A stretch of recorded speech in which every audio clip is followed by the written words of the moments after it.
Hi YouTube, it's me Dani, and if you're new here, welcome to my channel. If you are a regular, then welcome back. I make videos about all things that I'm passionate about, which include travel, aviation, wellness, feminine energy, and spirituality. Today's video is on something that I'm very passionate about, and it's also very topical because today is the evening before the new moon in Aries, and I am someone who is very much a lover of all things astrological. I always follow astrology, I follow the moon cycles, and I'm always keeping track of which planet is in a certain location and how that influences me and how that influences the collective. But today I'm not going to give you an astrological reading, and I'm not going to talk about the Aries new moon, but I do want to talk about the new moon in general. And in particular, I really want to talk about my new moon ritual, because what a lot of people don't know, and there's a lot of reasons for this, is that the new moon is a really great time to manifest. So if you are someone who loves manifesting and you love the law of attraction like I do, the new moon is a great opportunity each and every month to set your wishes to the universe. And I'm going to get into why that is in this video. I also want to explain why the moon is so influential on us and on the earth, and why it's so beneficial to work with the moon. And once you understand this knowledge, you might start to see how you are getting affected by the moon in its different stages. But before we begin, if you want to make sure that you don't miss any future videos from me, because I will be talking a lot more about manifesting and spirituality in the future, then make sure you subscribe to my channel and you give this video a thumbs up, because that helps other people find my channel and have access to this free information. A lot of you may have heard that our bodies are made up of a high percentage of water, and that is true. And basically the moon has a very large effect on anything that contains water, which is plants, animals, human beings, and the earth itself.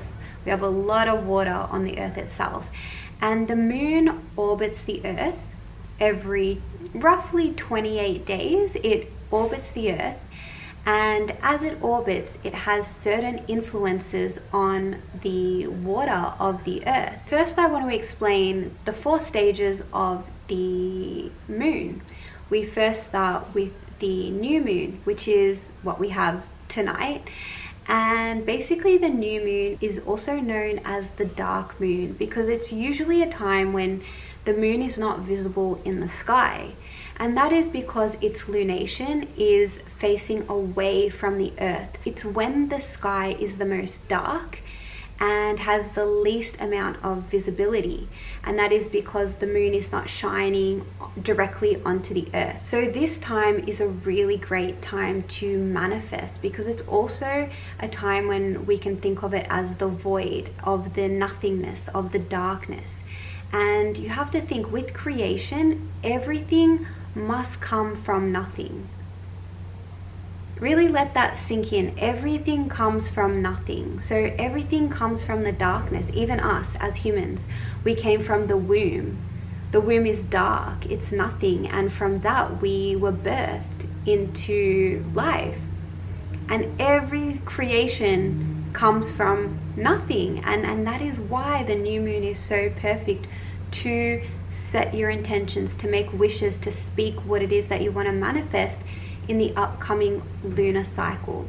The next phase that follows after the new moon is the waxing stage. So this is when the moon starts to appear to be growing larger and larger. And this is the time when to plant those seeds.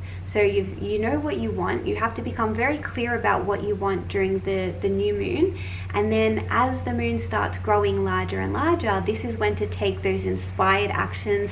It's when to start planting those seeds, to start making moves towards those goals that you set in the new moon phase. We then come to the full moon. So this is when the moon appears bright and big in the sky. And the full moon has a lot of influence on the earth, which we're going to talk about in a little bit. But basically, it's pulling everything to the surface. It's making everything big and large.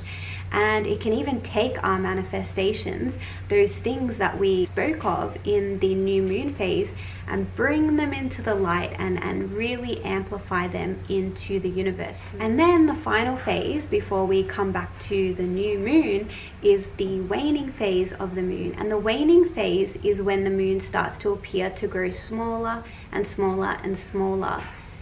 And basically the energy is being brought down to the earth. It's being grounded.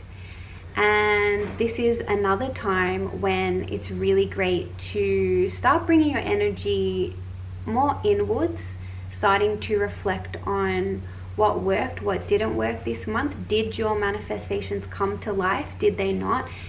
Do some things need to be tweaked or altered for the next lunation cycle? Because then again, we repeat the cycle, and you might want to build upon what you did for the last month. Or you might like to completely create a new manifestation to set for the next lunation cycle. Before we get into how to manifest and go more deeply into the ritual that I use, I really want to talk about just how in general the moon is influencing the water on the earth. The first thing I want to look at is the plants. So this has actually been scientifically proven for all of you that may be skeptical about the moon's influence on the earth.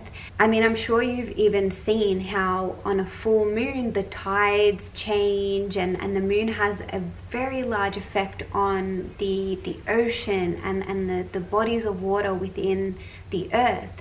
But let's focus specifically on plants. And like I said, this has been scientifically proven, and it has been known for many centuries that the sap inside plants, so the sap is like the water fluid which is inside the plant. You could say it's like the plant's blood, similar to how we have blood. Plants have a similar system, and that's called sap. And it's been proven that during the waxing phase of a moon, the sap inside plants and trees, it rises up into the trunk of the trees, into the branches. It moves up inside the plant. And then as the moon wanes, so as the moon is becoming smaller, the sap actually goes down. It recedes, and it goes down into the roots, into the earth of the plant. This happens every lunar cycle. And once upon a time, farmers would work with the moon cycle so that when the moon was waning, that was a time when they would chop the trees or pick the fruits from the trees. That was the time that they would chop the wood, because the wood then contained the sap of the plants. And because it contained the sap, the wood would last a long time. And then during the waning phase of the moon, that was when the farmers would plant their seeds, because they knew that was when the sap was in the roots. That was a good time to tend to the roots of the plant, to plant the seeds. And when they would do that, they would see that their plants would grow more fruitful and more full. It's funny because even though this has been knowledge for many centuries, it's something that's been completely forgotten in today's modern society. Now we take from the earth at any time of the month. We plant seeds at any time of the month, and we don't work with the moon cycles. I just believe that this is affecting the quality of what we're eating and the quality of everything, you know, the wood that we have that makes our furniture and things. Like it's affecting everything. Because we as humans are an embodiment of Mother Nature, and I believe that we are meant to work harmoniously with the earth. You know, it has to be a two-way street, give and take. I just think now as humans, we are taking more than we need from the earth, and we are not working with her natural cycles. We want fruits and vegetables from all around the world any time of the year. We're not working with the seasons, and this is affecting our health. And it's probably why, you know, there's a scarcity of fruit and vegetables and plants and all of the resources in the world, because we're not working with the seasons of Mother Nature. But that's a rabbit hole for another video. Another way that the moon affects the earth is it affects the fluids inside of our bodies. And for women, you might find it odd that the moon takes roughly 28 days to orbit the earth, and our menstrual cycle lasts for roughly 28 days. That's not a coincidence. We women are an embodiment of the moon in particular, because the moon represents that feminine energy. It's the yin, it's the divine feminine. And the divine feminine, and I've spoken about it in previous YouTube videos, I'm not just talking about women here, I'm talking about the divine feminine energy which exists within men and women. So women, because we have a female body, we are an embodiment of that feminine energy, but we also contain a masculine side. But the moon in particular represents the feminine, and that is why the moon is very much tied to the waters, because water is an element which represents emotions. Water is very fluid. It's not something structured, or it's not something solid. And our emotions are very much the same. Our emotions are very fluid because they're always coming and going. They're always changing. They're never just stagnant or stuck. Everything's coming and going within us. And the same is true for the moon's influence on the water. If you're really interested in the moon's connection to the menstrual cycle and how you can sync your menstrual cycle with the moon can actually also help you regulate your menstrual cycle. If you have issues with your cycle, if it's short or long, or if you're missing your cycle, or you have any menstrual illnesses, the moon can really help alleviate any illness and disease that you have within your womb, and it can also help you regulate your cycle. And if that is of interest to you, I'm actually very, very passionate about the menstrual cycle and the moon as I'm discussing today. And I've created a course called Cycle Magic, which will be launched in April. And I'm going to link details below if you want to register for my course, or just find out more about it. It's in the link below. But I'm not going to get into that today. Maybe I'll make a future video on the moon and the menstrual cycle in another video. There's more information on that for you below. The moon also can influence our sexual fluids, which can mean that, you know, depending on what time of the moon phase, it could also really increase your chances of becoming pregnant or fertility.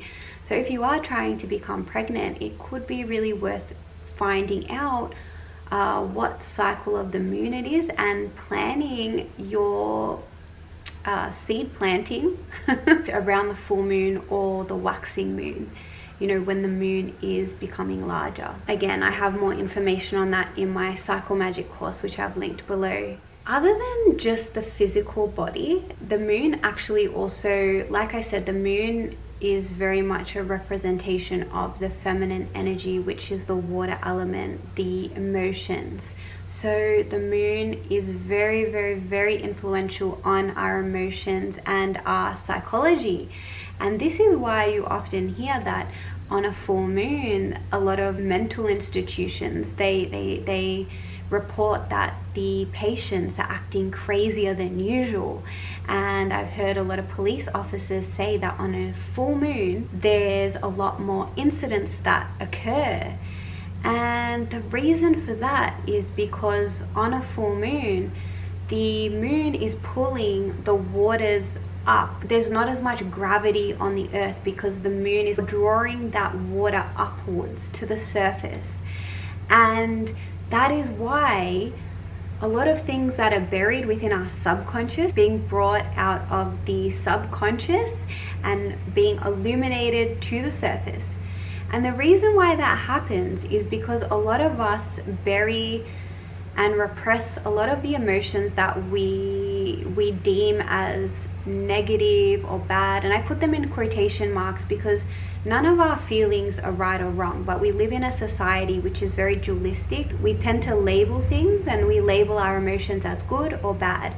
And what tends to happen with that is that when we label an emotion as bad or not as I don't know, not as socially acceptable, sometimes we can push that emotion down because we don't want to experience it. Maybe anger or jealousy or sadness, depression, we push that down. But the thing is, when we repress something, it doesn't go away.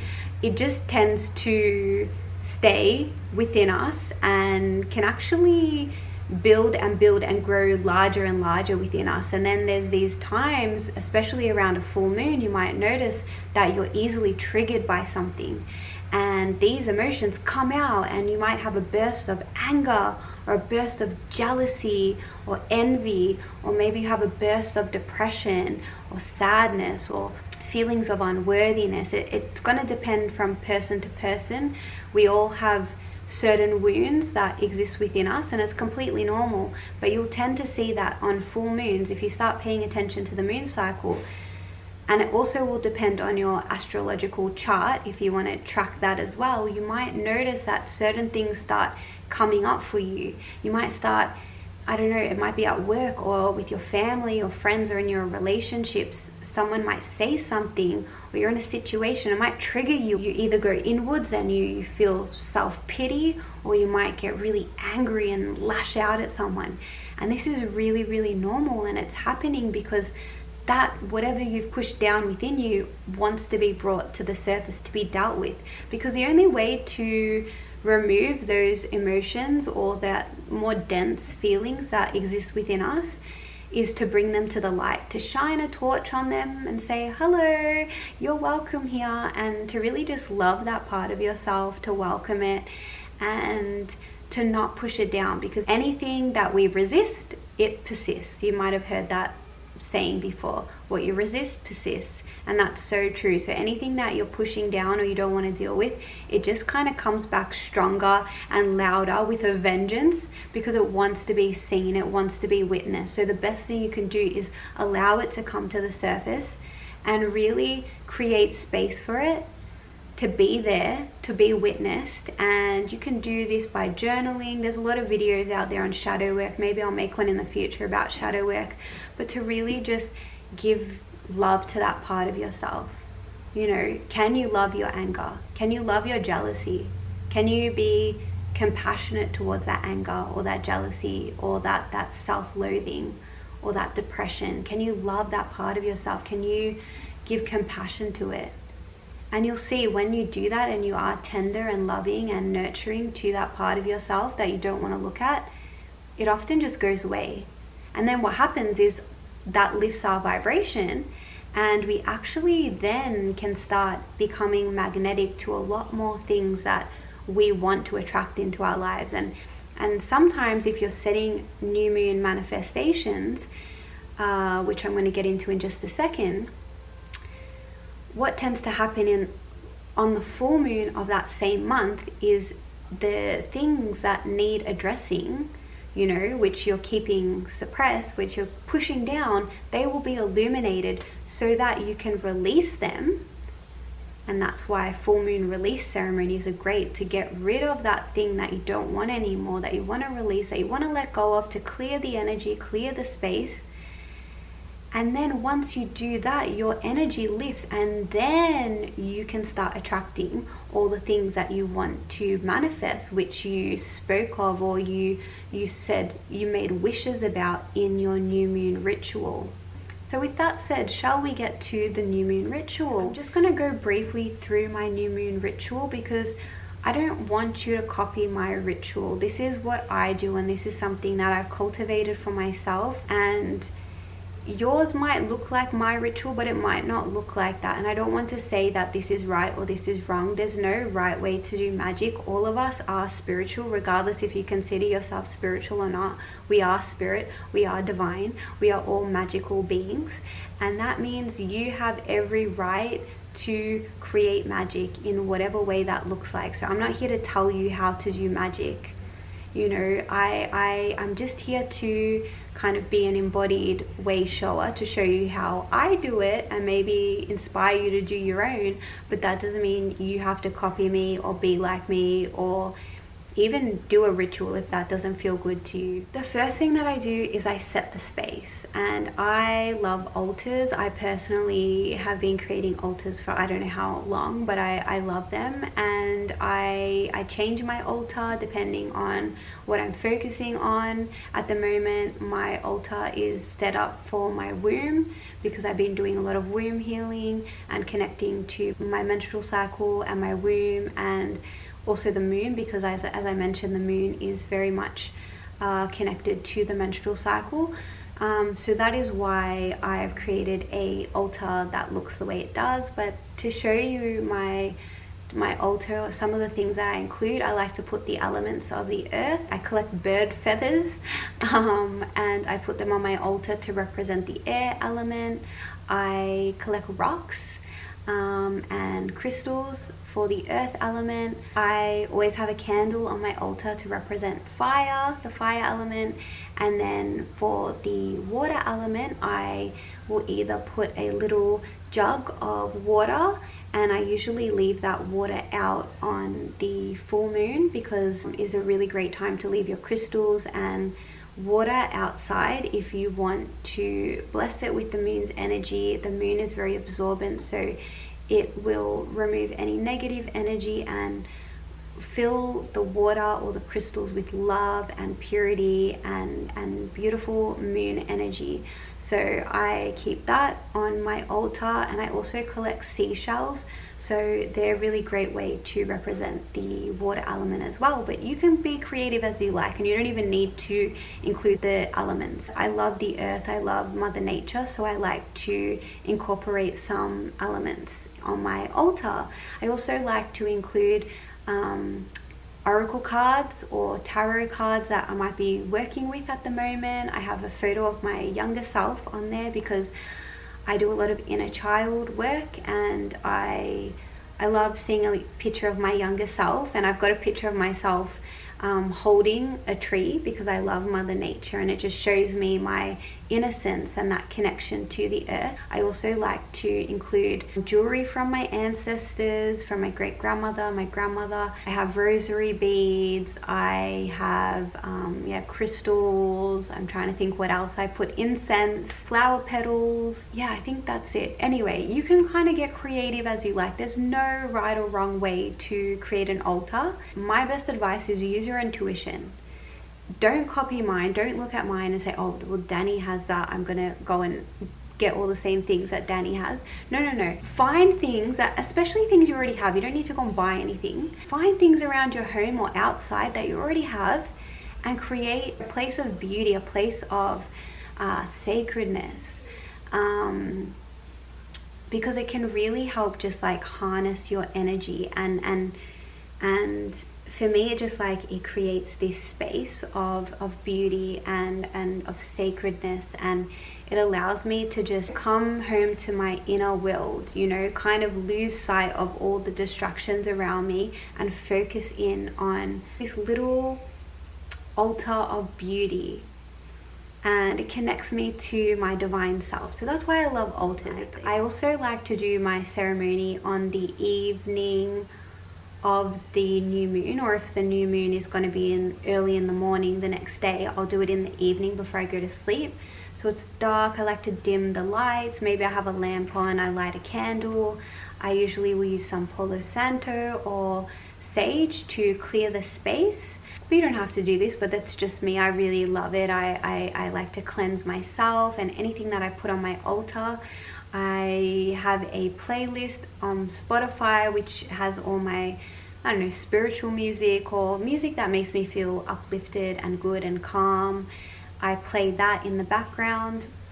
And the first thing I like to do is to either do a meditation or maybe say a prayer. It can even just be practicing gratitude. Sometimes it's really great to just spend, you know, 5 minutes writing down a list of things you're grateful for today or this month or the past lunar cycle. I then will do some journaling. I love doing journaling on a new moon. For my ritual, I like writing. I think things kind of come better to me or more easily when I write. So I will normally write about the things that I want. Sometimes I do scripting. So scripting, which I talk about in my ebook, which I'll link below if you want to get my ebook. It's really cheap and it comes with a visualization meditation. And it's a quick ebook which goes through all the steps of manifesting, which I use to manifest everything that I desire in my life. And one of the steps is scripting. So I talk about it in more detail in that video, but basically you're writing as if something has already happened. And so I like to script on the new moon. It can be a really powerful time to do your scripting. And then once I'm clear about what I want to manifest, sometimes I do my visualization meditation, which comes with my ebook. But once I'm clear about what I want to manifest in this upcoming lunar cycle, you want to make sure you're very clear.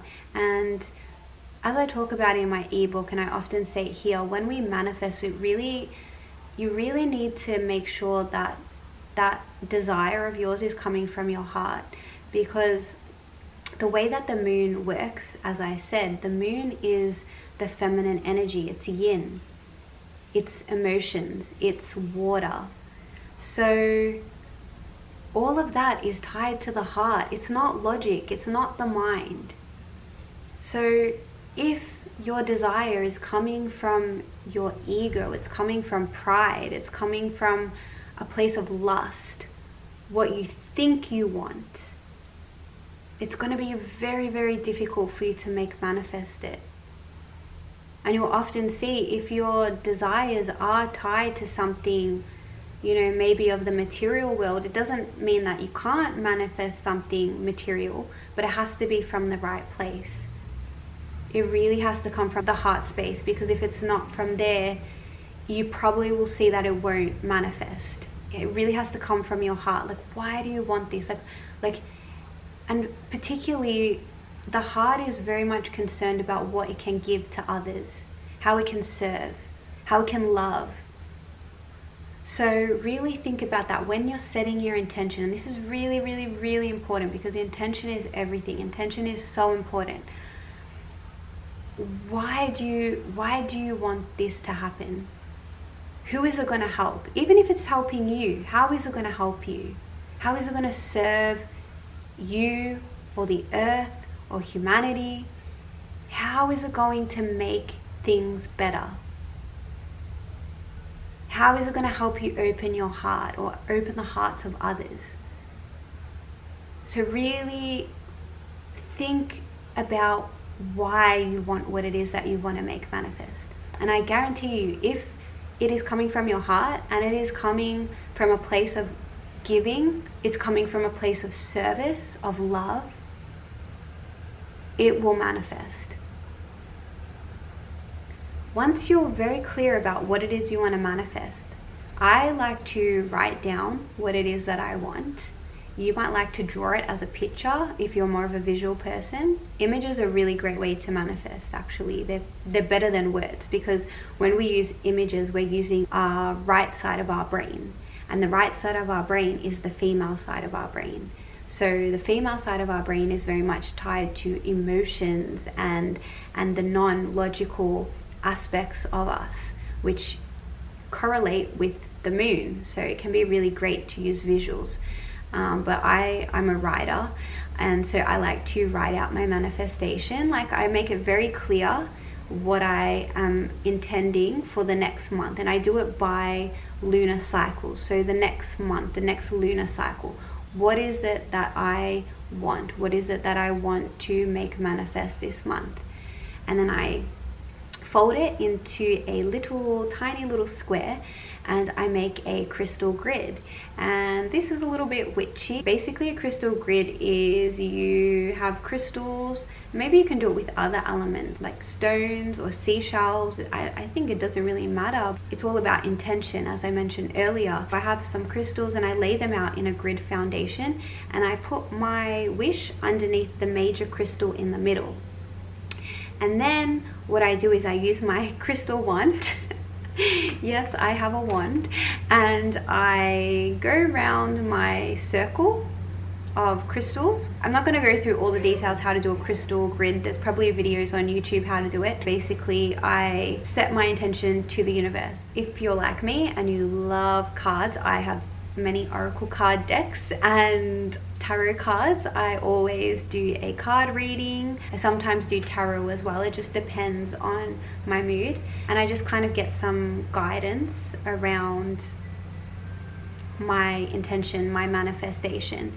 Once I have that, I might journal on it, or I might like to do a visualization meditation if I haven't done so already. When you do a visualization meditation, it's really great to visualize what it is that you want with as much clarity as you can, because the more clear you are about your desire, the more likely it's going to happen. So I do that, and then I might say some affirmations. I love affirmations.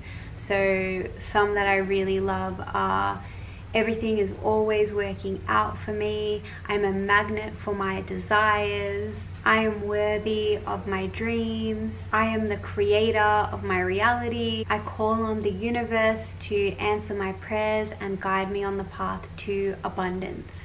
So there's some ideas that you can use, but you can make your own. And then the most important step, which is the final step, is to let it go.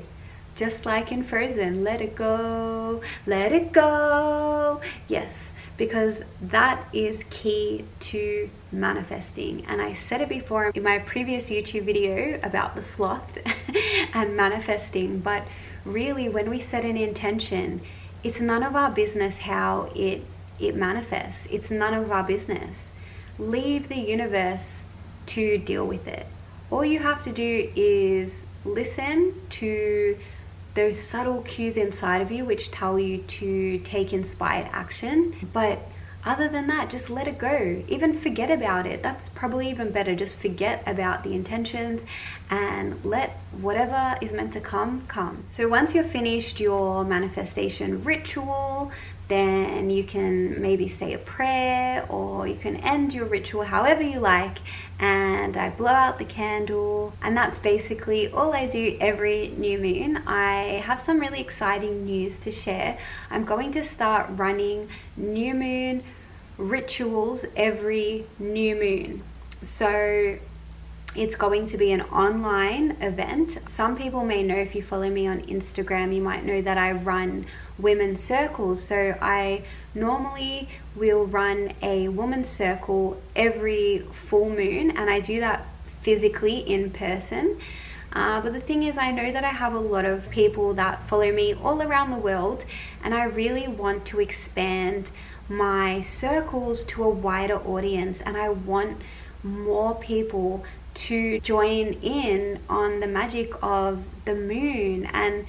And I feel that so many of us are deprived of this wisdom, and the reason for that is because for many centuries women were actually, well, not just women, men as well, but predominantly women were murdered for being in connection to the moon and for doing these manifesting rituals and gathering in circles. So this magic, it's actually been around for so long, but it's been a lost art because a lot of women carry that wounding within us from ancestral trauma of being killed or murdered, or that fear of tapping into our spiritual side and doing this type of work. So a lot of women fear being judged for that.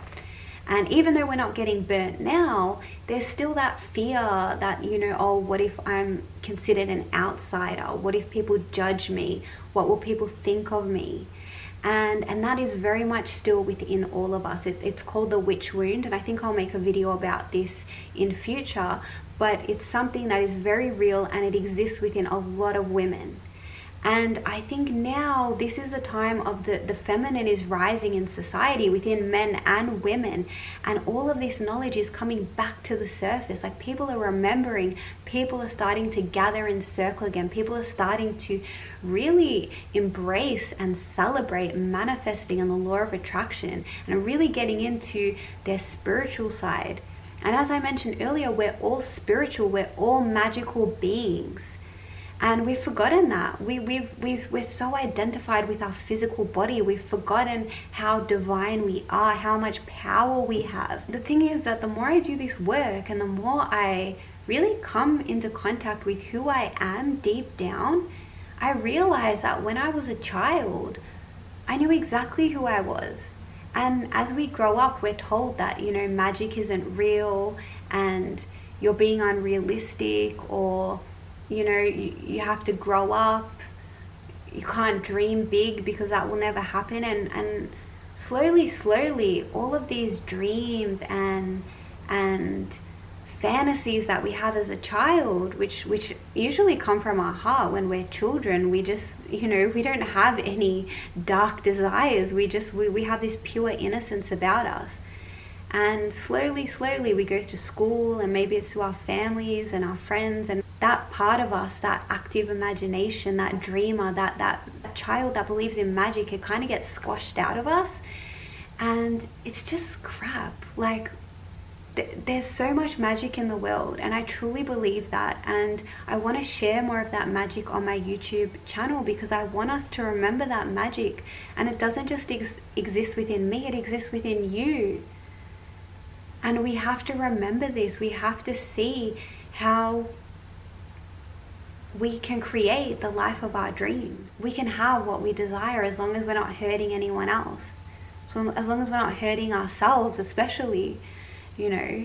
And imagine what kind of world we would live in if we all knew our power and how magical we are and how we can change our reality to benefit us, and so we can live the best versions of ourselves and the best versions of our lives. Like, imagine how much good we could do and give back to the world if we were coming from that place where we were so fulfilled and happy within us. So that's all I wanted to say here today. I hope you enjoy this video, and if you like what you see here, then make sure you give it a thumbs up. I know this video is really long. I ended up saying a lot more than I thought I would, which tends to happen a lot on my videos, but I really am so passionate about this topic, and I think the moon is just such a magical and beautiful planet, and she can gift us so much when we learn to work with her influences and really understanding the beauty of the different phases of the moon, and also the different phases of us, and how we are constantly moving and changing with the earth. So make sure you subscribe to my channel if you haven't done so already, and I will see you in my next video. Until then, take care of yourself, beautiful people. Mwah.